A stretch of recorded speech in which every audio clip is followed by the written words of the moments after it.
আসসালামাইকুম। আজকে আমি পুঁই শাকের ফল দিয়ে চিংড়ি মাছ ভাজি করব।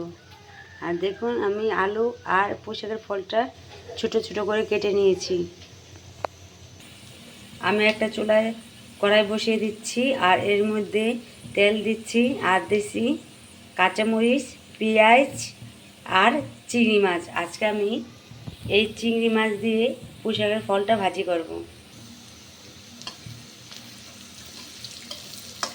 এই চিংড়ি মাছ দিয়ে কিন্তু পুঁই শাকের ফলটা অনেক মজা লাগে।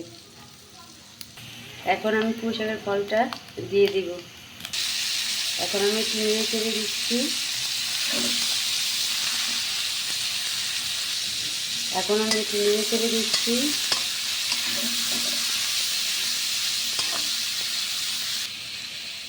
এখন আমি একটা ঢাকনা দিয়ে ঢেকে দিচ্ছি আর 5 মিনিট রান্না করে নেব লো আছে। এখন আমি আবারও ঢাকনা উঠিয়ে দিচ্ছি আর ঢাকনাটা উঠিয়ে একটু নেড়ে চেড়ে দিচ্ছি।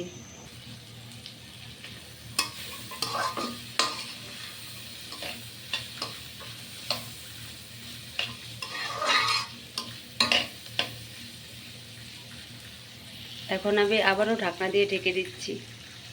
এখন আমি আবারও ঢাকনা উঠিয়ে দিচ্ছি আর একটু নেড়ে চেড়ে দিচ্ছি।